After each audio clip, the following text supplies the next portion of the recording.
Hello friends, welcome back to my channel. हमारे YouTube channel Cynosure Tutorials में आपका एक बार फिर से बहुत बहुत स्वागत है। दोस्तों, हमने हमारे लास्ट वीडियो में सब कैटेगरी को व्यू करना सीखा था।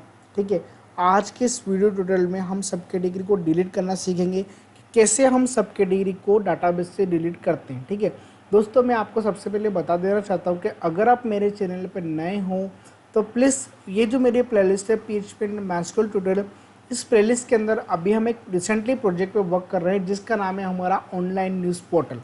जी हाँ दोस्तों, बिल्कुल आपने सही सुना है। ऑनलाइन न्यूज़ पोर्टल के अभी तक मैंने 8 वीडियो अपलोड कर दिए हैं। अगर आपको देखना है तो जैसे आप इस प्लेलिस्ट को एक्सेस करोगे तो यहाँ पर अभी तक मैंने पार्ट 1 से लेकर के पार्ट 8 तक की वीडियोज़ मैंने यहाँ पे अपलोड कर दिए। तो प्लीज़ मेरे आपसे एक रिक्वेस्ट है कि अगर आप मेरे चैनल पर नए यूज़र हो तो सबसे पहले आप मेरे पुराने वीडियोज़ को देख लें, उसके बाद ही आज के इस वीडियो ट्यूटोरियल को स्टार्ट करें। तो आइए दोस्तों, बिना टाइम वेस्ट के स्टार्ट करते हैं हमारी वीडियोस को। दोस्तों वीडियो ट्यूटोरियल को स्टार्ट करने से पहले अभी तक हमने इस प्रोजेक्ट के अंदर कितना कुछ कवर कर लिया है, तो सबसे पहले मैं आपको उसका डेमो बता देता हूँ। तो डेमो बताने के लिए हम आते हैं हमारे फोल्डर में PHP एंड MySQL ट्यूटोरियल, और उसके अंदर जो हमारा फोल्डर है न्यूज़ पोर्टल। जैसे हम इस पर्टिकुलर फोल्डर को एक्सेस करेंगे तो यहाँ पे आपको एक टेम्पलेट वगैरह दिख रही है। मैंने बिल्कुल डमी टेम्पलेट वगैरह अभी तक इसके अंदर कॉपी पेस्ट करके रख रखी है। इसको हम आगे चल कर के डायनेमिक बनाने वाले हैं। तो उसके लिए सबसे पहले दोस्तों, अभी हम एडमिन डिपार्टमेंट पे काम कर रहे हैं। तो एडमिन डिपार्टमेंट को एक्सेस करने के लिए आपको यहाँ पे सिंपली पुट करना पड़ेगा एडमिन, और जैसे आप एडमिन पे क्लिक करोगे तो यहाँ पे आपको यूज़र का जो ईमेल आईडी है वो और जो पासवर्ड है उसको आपको यहाँ पे फुलफिल करना पड़ेगा। जैसे आपका ईमेल आईडी और पासवर्ड सही होगा तो हम कहाँ पे पहुँच गए, हमारे एडमिन के डैशबोर्ड पे। हमने कैटेगरी मैनेजमेंट के दोनों टास्क कवर कर लिए। सब कैटेगरी के अंदर मैंने एज सब कैटेगरी ऐड करना आपको बता दिया है, और मैंने सब कैटेगरी के अंदर जैसा कि आपको यहाँ पे दिख रहा होगा कि यहाँ जो डेटाबेस से जितनी भी सब कैटेगरी वो आपको यहाँ पे व्यू हो चुकी है। तो दोस्तों, सबसे पहले हम डिलीट की बात कर लेते हैं कि हम यहाँ से पर्टिकुलर डेटा को डिलीट कैसे करेंगे। डेटा को डिलीट करने के लिए ऑलरेडी मैंने कैटेगरी मैनेजमेंट के अंदर भी मैनेज कैटेगरी पे जैसे आप जाओगे तो यहाँ पर भी दोस्तों, जैसा कि आपको यहाँ पे दिख रहा है कि यहाँ पे मैंने कैटेगरी को डिलीट करना आपको बता रखा है। अगर आप मेरे वीडियोस को स्टार्ट से एंड तक पूरे फॉलो कर रहे हैं तो आपको ये वीडियो बहुत ही ईजी लगने वाला है। ठीक है, बहुत ही ईजी वे पे आपको समझ में आ जाएगा। बट फिर भी मैं आपको एक बार बता देना चाहता हूँ कि अगर आप मेरे चैनल पर नए हो तो प्लीज़ मेरे आप पुराने वीडियोज़ को आप स्टेप बाय स्टेप देखें, क्योंकि मैंने बहुत ही डीप लेवल पे सारी फंक्शनलिटी को समझा रखा है। तो आइए दोस्तों, स्टार्ट करते हैं हमारे सब कैटेगरी मैनेजमेंट के अंदर, मैनेज सब कैटेगरी के अंदर। सबसे पहले हम यहाँ पे डिलीट के फंक्शनलिटी को फुलफिल करते हैं। तो आते हैं हम हमारी विजुअल स्टूडियो कोड के अंदर। विजुअल स्टूडियो कोड के अंदर हम आ चुके हैं, और यहाँ पर हमको सिंपली करना क्या है कि जैसा कि आपको यहाँ पे दिख रहा है कि मैंने जो एडमिन नाम का फोल्डर है, यहाँ पर मैं जल्दी से एक नई फाइल बना लेता हूँ। उस फाइल का नाम यहाँ पर दे देता हूँ मैं डिलीट सब कैटेगरी .php करके हमने यहाँ पे फाइल बना ली है। डिलीट सब कैटेगरी के लिए हमको क्या करना है, डिलीट सब कैटेगरी के लिए सबसे पहले हमको डाटाबेस की रिक्वायरमेंट लगेगी। तो चूँकि मैंने डाटाबेस की जो फाइल है वो मैंने एक फोल्डर, चूँकि डाटाबेस की जो फाइल है, जो कनेक्टिविटी है, उसको मैंने एक फाइल के अंदर उसके पूरी की पूरी कोडिंग को इंटीग्रेट। दोस्तों, सबसे पहले इस फाइल के अंदर हमको डाटाबेस की रिक्वायरमेंट लगेगी। तो चूँकि मैंने डाटाबेस की जो कोडिंग है वो इस फाइल के अंदर, जैसे कि आपको यहाँ पे दिख रहा है config.php करके जो फाइल है, इसके अंदर मैंने डाटाबेस कनेक्टिविटी यहाँ पे ऑलरेडी कर रखी है। तो उसके लिए सबसे पहले मैं यहाँ पे include_once करता हूँ, और हम सबसे पहले यहाँ पे फाइल को ऐड कर लेते हैं। तो फाइल का नाम क्या है, और चूँकि मैं एडमिन फोल्डर के अंदर हूँ तो मुझे यहाँ पे बाहर जाना पड़ेगा। तो बाहर जाने के लिए हमको क्या लगाना पड़ेगा, // तो उसके पेरेंट डायरेक्टरी में हम आ चुके हैं। पेरेंट डायरेक्टरी के अंदर फाइल का नाम क्या है हमारा, यहाँ पे सिंपल सा config.php। तो यहाँ पर सबसे पहले मैंने डेटाबेस कनेक्टिविटी कर दी है।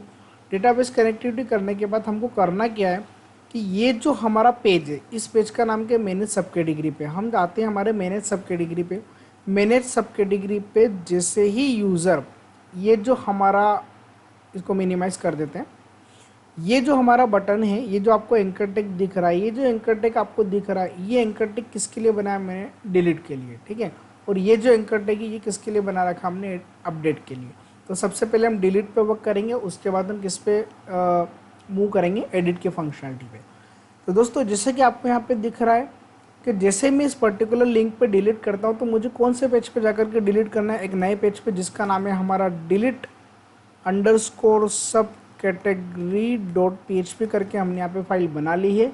तो जैसे ही यूज़र यहाँ पे डिलीट करता है, तो हमको डिलीट किसके थ्रू करते आए, हम डिलीट करते हैं हम हमारी पर्टिकुलर प्राइमरी की के थ्रू। तो ये जो मेरी टेबल है सब कैटेगरी टेबल, मैं आपको बता देता हूँ कि डेटाबेस में जो मैंने टेबल बना रखी है जिसका नाम है हमारा सब कैटेगरी टेबल, और सब कैटेगरी टेबल के अंदर जो हमारी प्राइमरी की है, जो भी हमारी आईडी रहेगी, उसी पर्टिकुलर आईडी से हमको हमारी फंक्शनलिटी को डिलीट करना है। उसी पर्टिकुलर आईडी का यूज़ करके हमको उस पर्टिकुलर रो के डेटा को डिलीट करना है। ठीक है, तो कैसे करते हैं, तो मैं आपको बता देता हूँ कि जैसे कि मैं यहाँ पे हम आ चुके हैं हमारे डेटाबेस सर्वर के अंदर। यहाँ पे हम जाएंगे न्यूज़ पोर्टल के अंदर। जैसे मैं न्यूज़ पोर्टल के अंदर जाता हूँ तो यहाँ पे मैंने 3 टेबल बना रखी है, एक हमारी एडमिन लॉगिन, एक हमारी कैटेगरी है और एक कौन सी हमारी सब कैटेगरी। हमको कहाँ पर मूव करना पड़ेगा, सब कैटेगरी पे। जैसे मैं सब कैटेगरी वाली टेबल पे जाता हूँ तो यहाँ पे आपको दिखेगा कि यहाँ पे मैंने 2 रिकॉर्ड अभी तक इंसर्ट कर रखे हैं। मैं चाहता हूँ कि जैसे यूज़र यहाँ पे डिलीट करे तो इस पर्टिकुलर रो का जो भी डेटाबेस का आईडी रहेगा वो आईडी क्या है। अगर मैंने इस पर्टिकुलर रो पे क्लिक करा, सेकंड वाली रो पे अगर मैंने डिलीट पे क्लिक करा तो इस पर्टिकुलर रो का आईडी क्या है, 2 है। और पहली वाली रो पे अगर मैंने डिलीट करूँगा तो उस पर्टिकुलर रो का आईडी क्या रहेगा, हमारा 1 रहेगा। तो यहाँ पे हम सब कैटेगरी आईडी के थ्रू हम डेटा को डिलीट करना चाहेंगे। उसके लिए सिंपली हमको करना क्या है कि जैसे यूज़र ने एंकर टैग पे क्लिक करेगा तो वो जाएगा डिलीट कैटेगरी सब कैटेगरी डॉट PHP, और यहाँ पर माइनर से हमको क्वेरी स्ट्रिंग फॉलो करना पड़ेगी, क्वेश्चन मार्क लगाना पड़ेगा। यहाँ पर मैंने वेरिएबल बनाया जो कि एक क्वेरी स्ट्रिंग वेरिएबल है, और उसके अंदर मैंने क्या असाइन कर दिया, डेटाबेस का आईडी। तो डेटाबेस का जो आईडी है, डेटाबेस के जो भी डेटाबेस से हमारा डेटा आ रहा है उसको सिंपली मैंने यहाँ से कॉपी करा, और कॉपी करके हमने उसको क्या करा, यहाँ पर पेस्ट कर दिया। और यहाँ पर सब कैटेगरी के नेम की जगह पर हमको क्या पास करना पड़ेगा, किसके थ्रू हम डेटाबेस से डेटा को डिलीट करना चाहते हैं, सब कैटेगरी आईडी के थ्रू। तो हमको यहाँ पे सिंपली क्या मेंशन करना पड़ेगा, सब कैटेगरी अंडरस्कोर आईडी।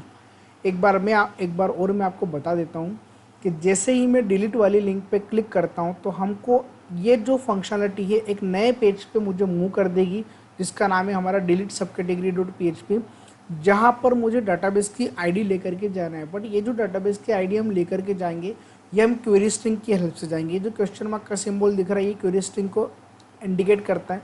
तो ये क्वेरी स्ट्रिंग वेरिएबल है, मतलब जो भी सब कैटेगरी की आईडी रहेगी उस पर्टिकुलर वेरिएबल के अंदर, क्वेरी स्ट्रिंग नाम के वेरिएबल के अंदर असाइन हो चुकी हैं। अब सिंपली हमको यहाँ पे क्या करना है कि डिलीट सब कैटेगरी डॉट PHP पे अगर मुझे इस पर्टिकुलर क्वेरी स्ट्रिंग के वेरिएबल को अगर मुझे यहाँ पे एक्सेस करना है तो उसके लिए यहाँ पे मैं सर्वर वेरिएबल यूज़ करना चाहता हूँ $_get, और यहाँ पर उसकी पर्टिकुलर वेरिएबल का नाम रहेगा।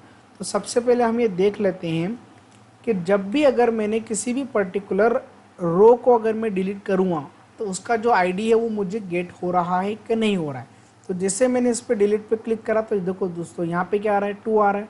और अगर मैं यहाँ पे पहले वाले रिकॉर्ड को अगर मैं डिलीट करूँगा तो उसका पर्टिकुलर आईडी कितना आ रहा है, यहाँ पे 1 आ रहा है। ठीक है, तो आई होप आपको इतनी फंक्शनलिटी समझ में आ गई होगी। अब हमको करना कुछ भी नहीं है कि सिंपली मुझे इसको एक वेरिएबल में असाइन करना है। इसको सबसे पहले हम एक वेरिएबल के अंदर असाइन कर लेते हैं।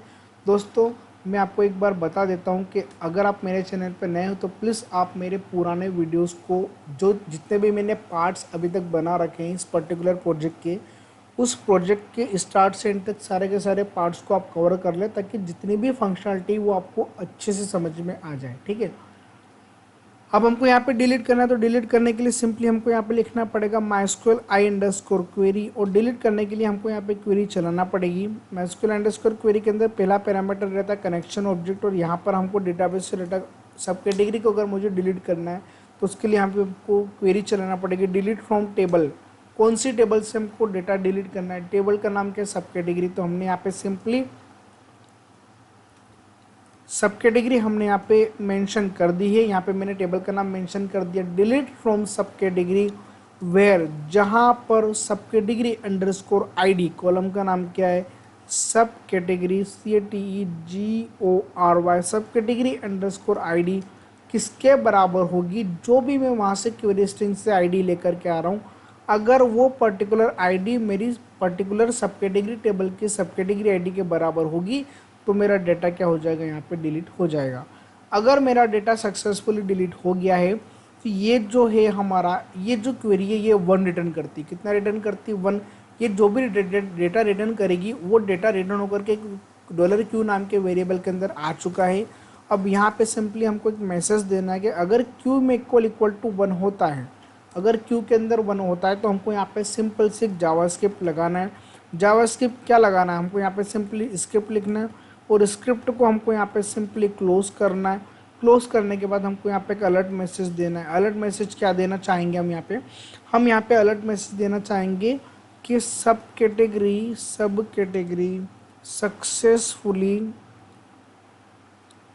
सक्सेसफुली डिलीटेड है ना। यहाँ पर मैंने एक मैसेज दे दिया है और हम चाहते हैं कि जैसे ही यहाँ पर यूज़र को जैसे यहाँ पे अलर्ट दिखेगा तो उसको वापस से रिडायरेक्ट करना है। कौन से पेज पे रिडायरेक्ट करना है, मैनेज सब कैटेगरी डॉट php पे। तो रिडायरेक्ट करने के लिए हमको यहाँ पे सिंपल सा एक फंक्शन यूज़ करना पड़ेगा जिसका नाम है विंडो डॉट लोकेशन और यहाँ पर फाइल का नाम कहाँ पर उसको वापस से रिडायरेक्ट करना है, मैनेज अंडरस्कोर सब कैटेगरी डॉट php करके जो फाइल है वहाँ पे उसको मुझे सिंपली रिडायरेक्ट करना है। ठीक है, एक बार जल्दी से हम इस पर्टिकुलर जितनी भी मैंने फंक्शनलिटी बनी सबसे पहले हम इसको रन करके देख लेते हैं।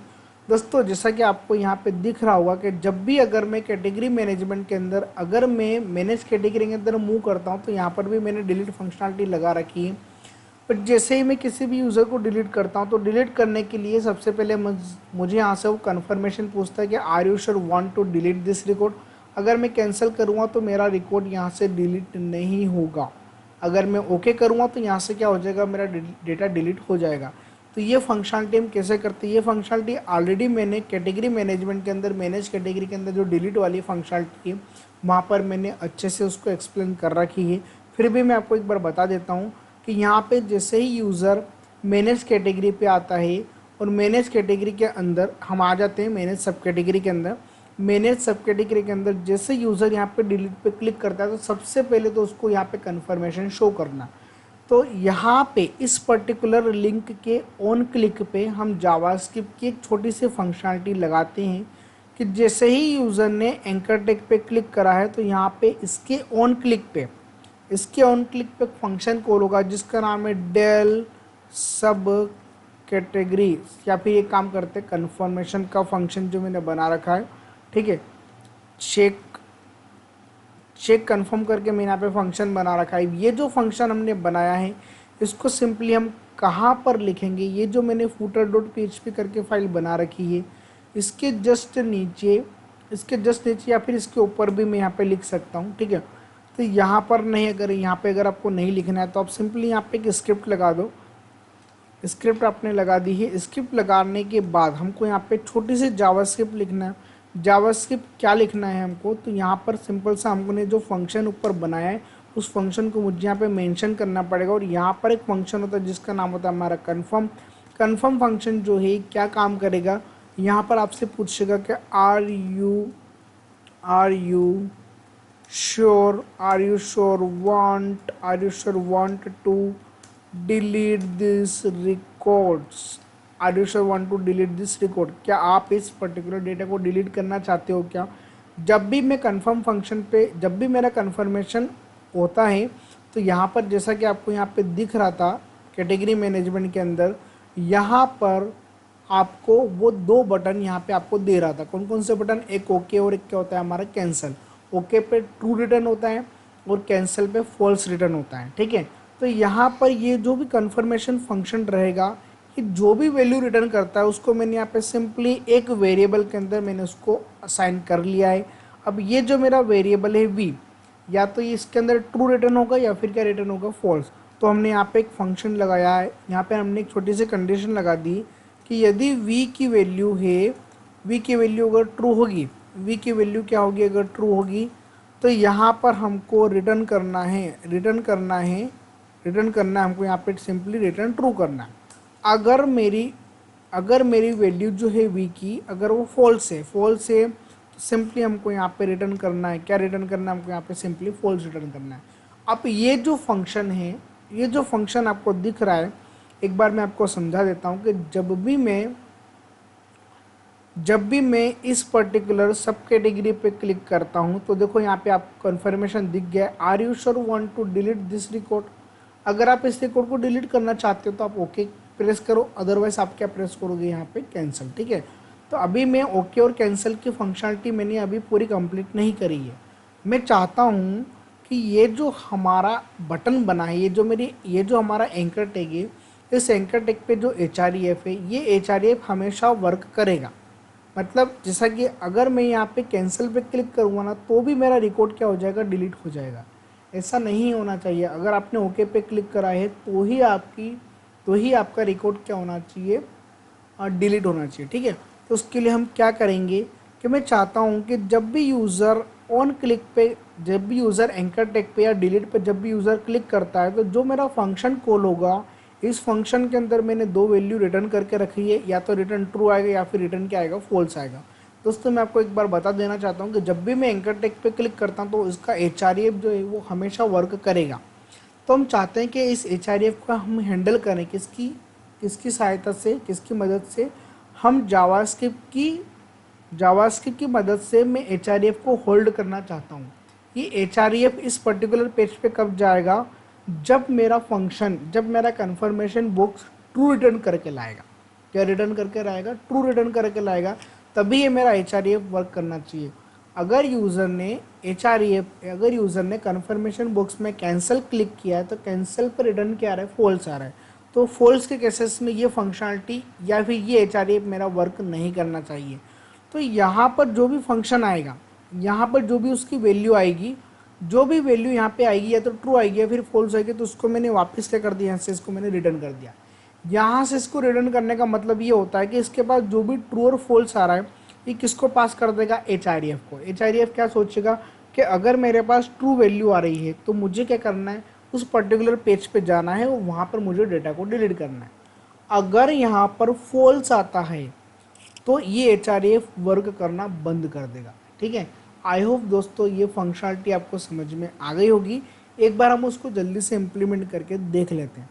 तो जैसे ही मैं यहाँ पे एक बार मैं इसको रिफ्रेश कर देता हूँ, जैसे ही मैं यहाँ पे डिलीट पे क्लिक करूँगा तो डिलीट के क्लिक करने पे ये जो मेरी ओके है, ओके पे क्लिक करूँगा तो ये जो मेरी सब कैटेगरी है ना, एक काम करते हैं, यहाँ पर मैं एक डमी सब कैटेगरी ऐड करता हूँ। जैसे कि मैं सब कैटेगरी पे मैंने यहाँ पे क्लिक करा तो यहाँ पर मैं एक सब कैटेगरी को, जैसे कि मैंने यहाँ पे मैंने स्पोर्ट्स करके एक सब कैटेगरी बना ली है ना। ये मैंने कैटेगरी क्या सेलेक्ट करी, स्पोर्ट्स, और स्पोर्ट्स के अंदर मैंने यहाँ पे कुछ भी लिख दिया। अभी यहाँ पे मैंने ABC लिख दिया।